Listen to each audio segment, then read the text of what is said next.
What if you did an intro in Spanish? Yeah, we can start in Spanish. Yeah. Próximamente. Dos micrófonos, un mundial.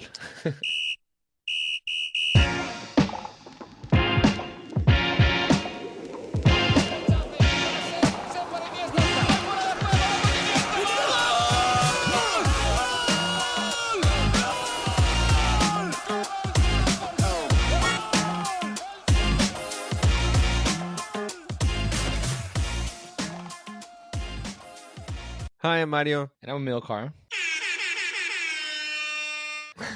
Sorry. It worked. We're doing that. We're keeping it. This is 2 mics, 1 World Cup. All right, and today we're going to be covering Group F, which is going to be Belgium, Croatia, Canada, and Morocco. Awesome. You know, this is a group that I haven't particularly grown up watching any of these teams. Maybe Canada because it would play Mexico and the US. But it's a group I'm actually really excited to cover. Like, I feel like all the teams here are, like, pretty fun. We were talking about it earlier. I feel like usually in every group there's, like, one boring game. But in this group, I'm actually excited to watch every one of these teams play each other throughout the group. What do you think? Yeah, I think this is kind of the group. I know group of death is like floated around tons everywhere, but this is probably the group of death, not in terms of like the strength of everyone, but just in terms of like how even everybody is. I think this one's very, very tough because you can see Belgium, Croatia, Canada, or Morocco winning this, and any of these guys can go pretty far.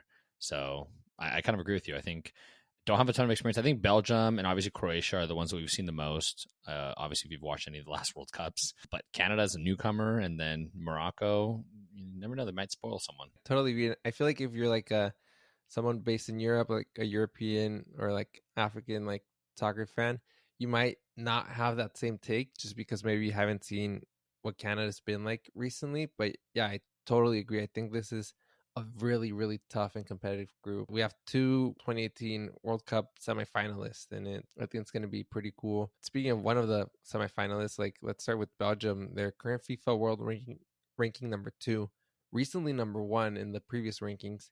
They're making their 14th World Cup appearance. They qualified, winning their group in UEFA qualifiers. They have it's really like a golden generation, maybe like on their tail end of this golden generation, but a lot of these players are still very, very good. We have Kevin De Bruyne, I'm not sure if I'm saying it correctly, Romelu Lukaku, which, man, that's fun to say, Thibaut Courtois, Eden Hazard, who hasn't really been the same Eden Hazard that we saw maybe before he went to Real Madrid. Sorry, Amilcar. But he's a player that I loved watching like his highlights of him dribbling. He was just so nasty when he would like dribble. Like it's just Google like Eden Hazard highlights pre 2018, and they're really cool. His dribbling's nasty. He's really, or at least was very fun to play. And then another fun fact about this group: they're the only team to have ever been ranked number 1 in FIFA and never actually won the World Cup or the regional tournament, like the Euro Cup. I think it's going to be a fun Belgium to see. Yeah, agreed.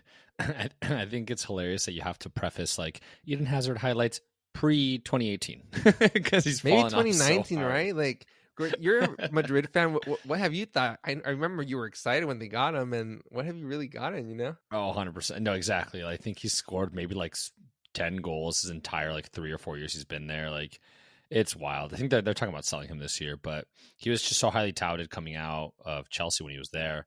But yeah, I think exactly what we're talking about. Like Eden Hazard used to be able to just dribble past anybody, you know, one-on-ones. Like it was just like he would torch anybody, any defender that was with him. But now like you don't really see that anymore. You don't see a lot of that facing off. And the interesting part too is that he hasn't played really for Real Madrid, and he hasn't been injured. The past seasons he's been injured a good amount of time.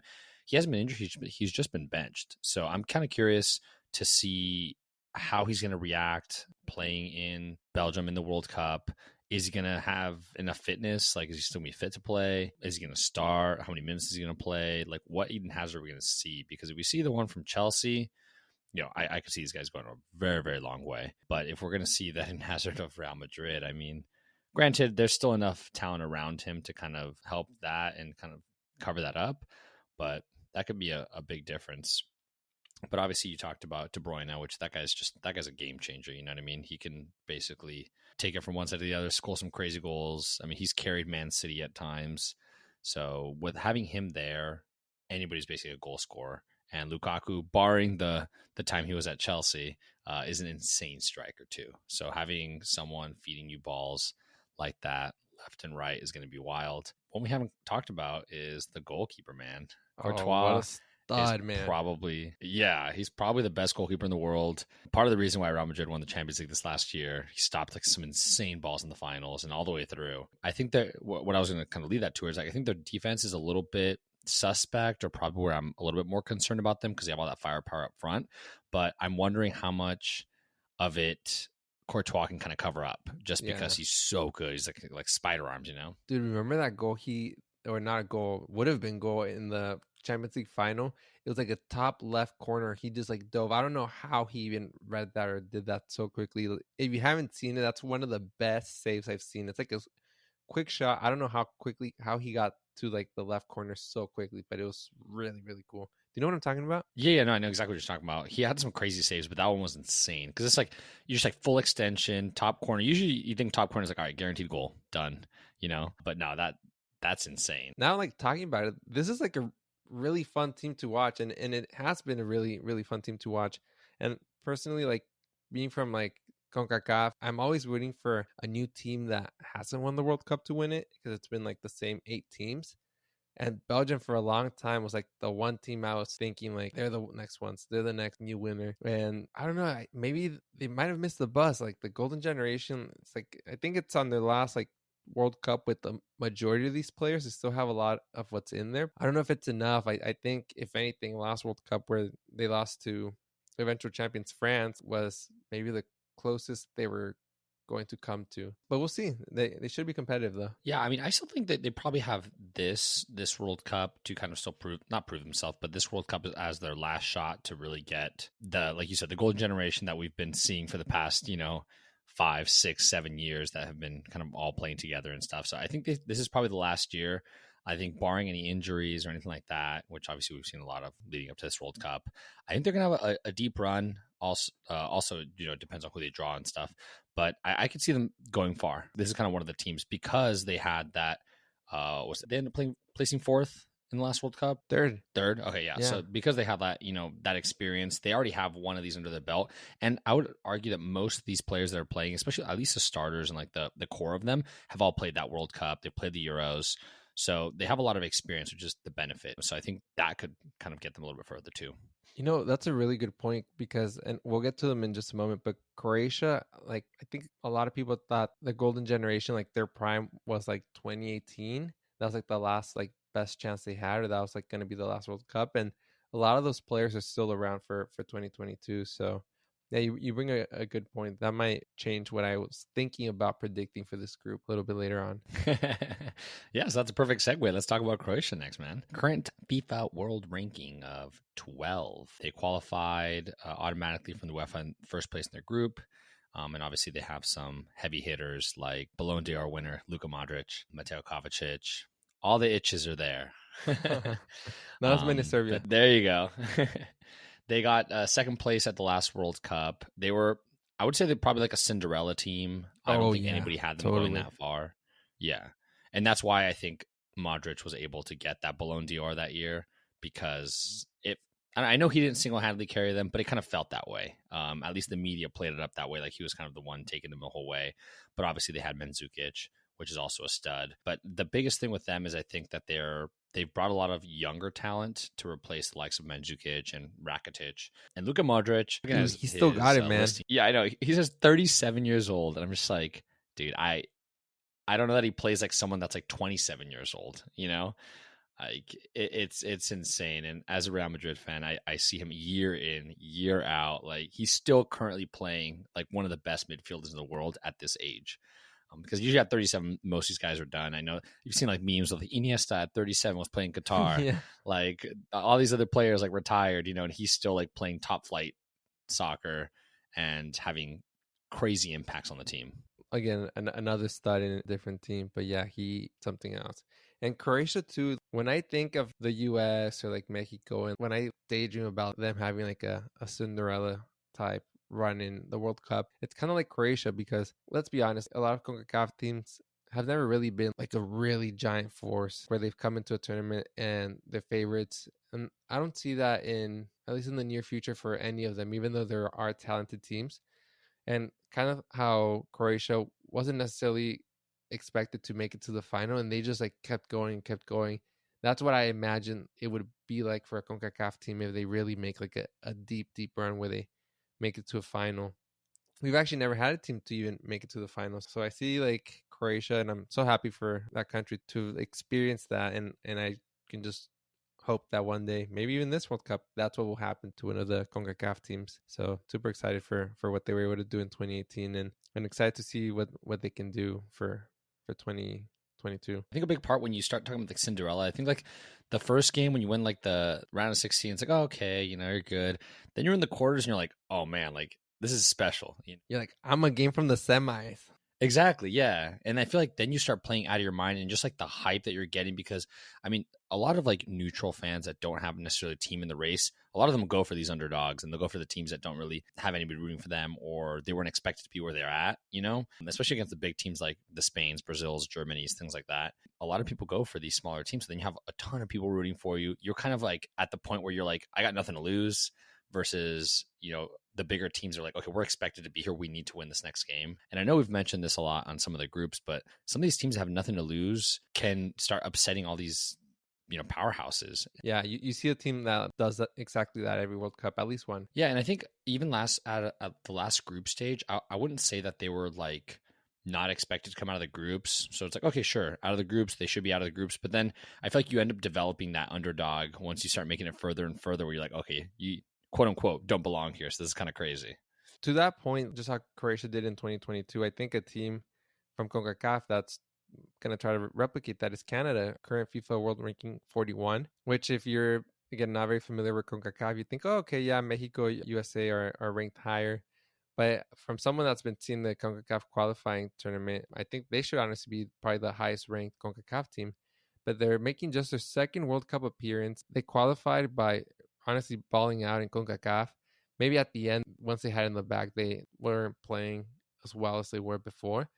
But they were really a revelation during this qualifiers. They have a lot of stars, like a really young, talented team. So we talked about how like Belgium and Croatia maybe are in the tail end of like their golden generation.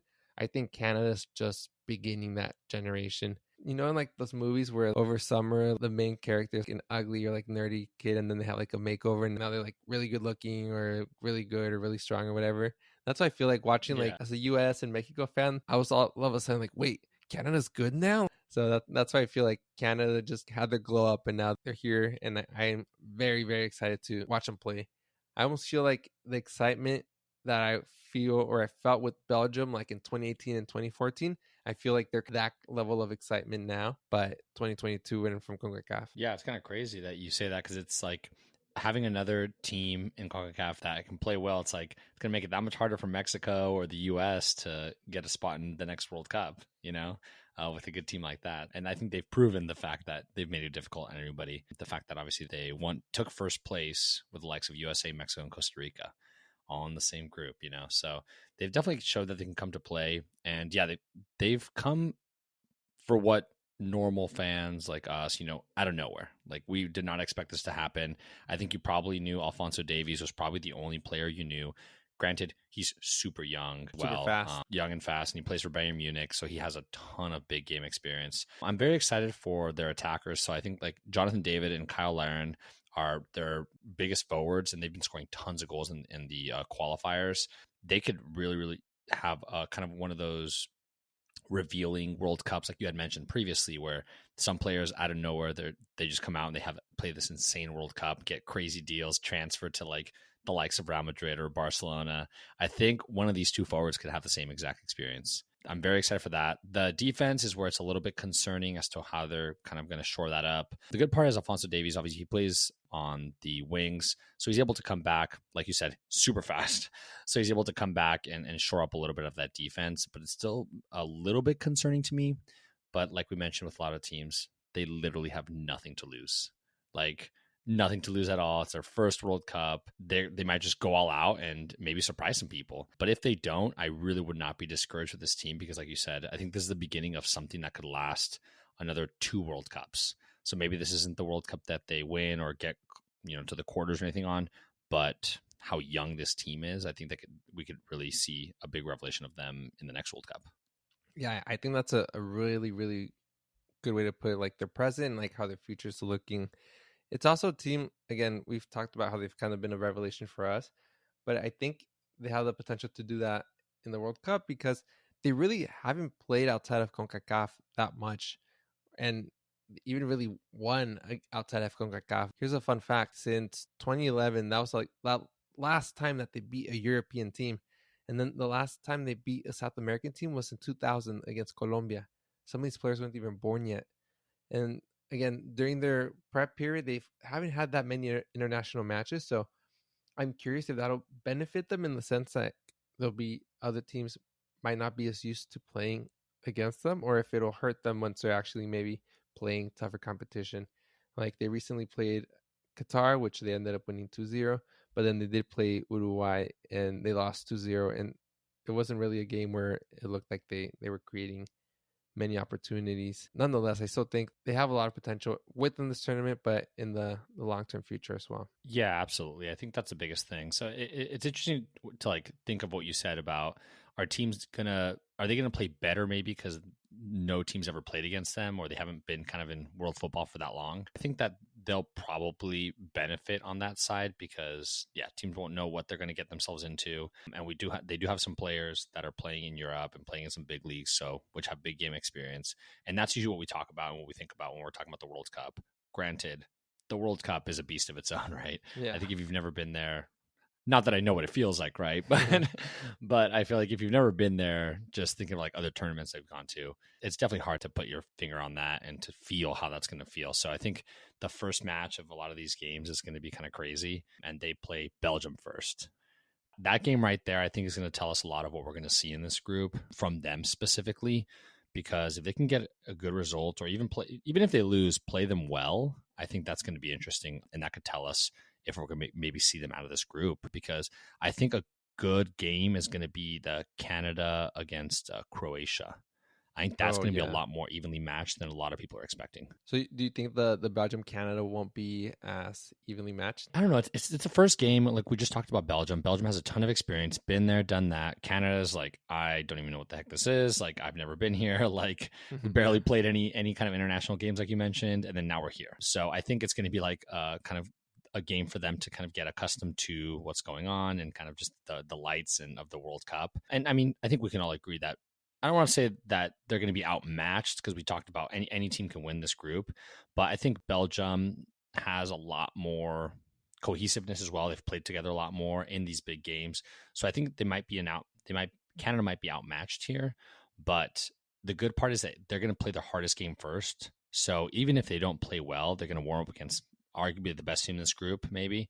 And then they're going to be playing Croatia and then could end it with Morocco. I don't know. I think they warm up the first game. Then the Croatia-Canada game, I think, is going to be really the telltale sign of who's going to end up getting second in this group to me. Very interesting. Yeah. I don't know. I might have slightly different picks, or it looks like we're going different ways, but I'm excited to see after the next team. Yeah. Speaking of another team that could really ruin someone's dinner here, let's talk about Morocco. I mean, Morocco, so their current FIFA World Ranking is 22. They've qualified automatically, and they have a couple good players. I mean, some that I've heard of obviously is Achraf Hakimi because he played for Real Madrid at one point. They have Hakim Ziyech, which wasn't on the team earlier with the previous coach, but just kind of came back on it now. I know they just got their manager like 2 months ago. They fired their manager because he wasn't playing well with the players, and players didn't get along with him. And I think that's why Ziyech ended up leaving, because they didn't pull him up for many tournaments.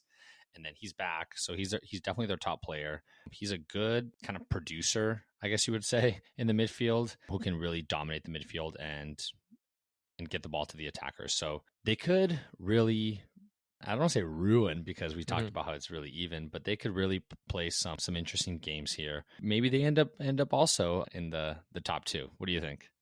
Yeah, like we've been talking about how like Senegal on paper is like the best African side, and Morocco is, well, on paper actually literally the second best African side in this tournament. But I could see them doing just as well, if not better. Like they have really good players. Especially I feel like if Sajic from the Ajax days shows up to play rather than more Chelsea more recently, I think they have a lot of potential. They had a former Wolves player, Roman Sais, he was really fun to watch in the EPL. They have a lot of talent. They also have, I'm not going to pronounce it well, so I apologize, but Jassim Bonu, the goalkeeper for Sevilla. So we have two like La Liga studs in goalie in this group. So it'll be a cool like matchup for them with Courtois, of course, in Real Madrid.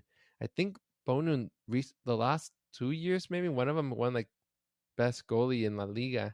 And I want to say the other one might have gone to Courtois. So it'll be a pretty good matchup between from the goals, I guess. So yeah, this is a team that I think can be very, very exciting to watch as well. Another fun fact is actually I don't have a fun fact for them, but it's near Spain. Oh, here's one. Hakimi was born in Madrid, so he could have actually played for Spain. Man, we definitely missed out. But I think when we were looking that up, we were talking about how he ended up debuting for Morocco at 16. So that's wild. I don't know that he would have made it to the Spanish team that early. So I wonder if that kind of maybe plays a role in who you end up picking, when you have multiple nationalities that you can play for. You're like, oh, well, I'm going to play now at 16 here, or I can wait till maybe I'm like 20, 22 to make it to the quote unquote better team, right? But yeah, I mean, I think you were also saying that most of the entire team is based in Europe, so they all play European football, which obviously we can all say it's the best football in the world. So if they're all playing in top flight clubs, they all have experience playing big games, or at least playing big competition, I guess you could say. That's going to be also maybe a good thing to think about here. We've kind of talked about how we like could see like different scenarios for different teams winning the group. We start off with like Morocco, Croatia playing each other. How do you see like the first game day going? That one's tough. It's always hard to say the first one. Like we were just talking about Belgium, Canada. Like the first one, a lot of times is just getting your jitters out and kind of figuring out, reining everything in and figuring out who you are and what you're going to do at this World Cup. Really, the first games a lot of the times. That game, I really think Morocco is going to be outmatched by Croatia. I'm honestly probably selling them short. I'm probably selling Morocco like crazy short. But I think a lot of it's just not knowing a ton about them and Croatia and what the pedigree that they come with and what they've done recently and the team that they have. So I think they're going to be outmatched. I really, really, really like Luka Modric and the midfield. He basically commands the entire midfield himself and Kovacic. So I think that they're going to be outmatched by that one. What about you? Damn, okay, you're really swaying me today. I was leaning like, oh, I think Morocco might have a chance. But yeah, you bring up good points. Croatia, like the last three like Nation Leagues games, they beat Austria 3-1. They beat Denmark 2-1, which Denmark is one of the dark horses I have in this tournament. And then they beat France 1-0 in the rematch of the final. And then you go back and they beat Denmark again. So yeah, I guess I'm probably gonna lean to Croatia as well with you on this one. But for a moment, I was thinking Morocco could maybe take it. Yeah, I mean, I think a lot of people get really, really hung up on how old everyone is on Croatia, specifically Modric, right? I think a lot of it gets hung up on that. But I mean, like we talked about, I think he's playing like he's 10 years younger than what he is. So that's why I think that they're gonna get through. But to be honest, I don't know. Like I guess we can talk about where we have each team. I have Belgium winning it. And I'm really stuck. I know I've been really touting about Croatia, but I really think Canada could maybe surprise here. So I'm gonna blow a prediction here and say Belgium first and Canada second, and Croatia crashes out in the group stage. I agree with you. I think that Belgium's gonna win the group, and I think Canada's gonna come in second. I think Croatia's going to have a bit of a hangover from the last World Cup. I know it's been 4 years, even though I still think the players. Yeah, they're older, like 37 for Luka Modric. And the funny thing about that, now that I'm a year away from being 30, I think 37, I was like, oh yeah, no, that's fine. I remember like me, like when I was like 22, for example, it's like, oh wow, almost 30. Yeah, those guys they're old. But now the way I see them in terms of got one foot in the grave. Yeah, exactly. Now I think like, oh yeah, 37. Yeah, Ronaldo should still be playing. Yeah, why not? Like he's got 37 is the new 27. Yeah, exactly. Going back to like kind of like stats too, I feel like usually you make the final and a lot of teams just struggle the following World Cup. Even France in 2006 when they were the runner-up, 2010 they didn't make it out of the group stage. I know Germany's an exception. They're usually pretty good. When they were runner-ups, they still made it No, sorry, when they were semifinalists, they continued to do well, but then they won the World Cup, and then they didn't make it out of the group stage. Yeah. Anyway, so yeah, I think Croatia will take third, and then Morocco will come in last. I think this group also is one of the probably the I think in a lot of my predictions I might be wrong, but if I had to guess one where I'm most likely to be wrong, it'd be this one. I'll stick to Belgium first, Canada second. Yeah, and I think it's because we talked about how anybody can win the group, anybody can get second in this group. It's most competitive. We talked about injuries before the World Cup, but there's so many injuries during the World Cup too that end up turning groups on their heads. So I think that's why I think this is anybody's group. I don't think there's a wrong pick here. The crazy part is that whoever wins this group is likely going to be playing either Spain or Germany, and then whoever gets second in this group is probably going to play Spain or Germany. Whoever's going out of this group is not going to have an easy run at it. I think whoever plays Germany can beat Germany, whoever wins this group, unless maybe Morocco. And then I think whoever plays Spain would probably lose to Spain. So a Belgium-Spain match would be interesting. That'd be a good match to watch. I'd love to see Belgium go all the way, just because I think they're one of the teams that have never won it that could go all the way. Same goes for Croatia, I guess, technically. I think Canada could maybe make it to top 8. Is that your favorite? Well, yeah. Who do you think could win it that has never won the World Cup? Ooh, that's a good one. Because Argentina's won it already. Yeah, I'm feeling good about Denmark, actually. But then my number 2... Uruguay's won it already, right? Sorry, which one? Uruguay? Yeah, twice. I think 1930 and 1950. Dark horse too. Yeah. What about you? Yeah, I mean, I think I have Denmark also surprising a lot of people. I think they're going to play really well, and we talked about it when we talked about Group D. But yeah, I think Belgium, Croatia, they're probably the next two powerhouses that could potentially go pretty far as well. So I gotta agree with you. I think those three, and then obviously you can't count out my boy Ronaldo. You never know. Just looking at his picture on our notes. Yeah, I think. You mean your wallpaper? Yeah, exactly. Wallpaper? No, with him shirtless. Yeah. Which picture? There's so many. I think Portugal's definitely like a perennial like dark horse. Maybe this is a time where they actually do it. Man, dude, I'm getting excited just watching all these teams. I know we're counting down, man. We're getting closer, and I think the closer we're getting, the more exciting this is becoming. Especially after we've analyzed all these groups, like we were talking about earlier off the air. I'm so much more excited to watch this World Cup than a lot of World Cups that I've watched in the past, because mainly of like. We're talking about like Canada or Morocco, maybe a team that I would have not known nothing about before that now I know a little bit more than nothing. Yeah. Or Japan that we've talked about previously and stuff. Yeah, even from the coaches. Yeah, so it'll be fun really like knowing more of what's going on every group, really. But yeah, I think we've touched everything we wanted to for this group, so I'd say that about does it. Yeah, and you got to stay tuned. The next episode we're going to be doing is going to be Group G, so we're going to be talking about powerhouses Brazil, Serbia, Switzerland, and Cameroon. So stay tuned for that, and we'll see you guys later.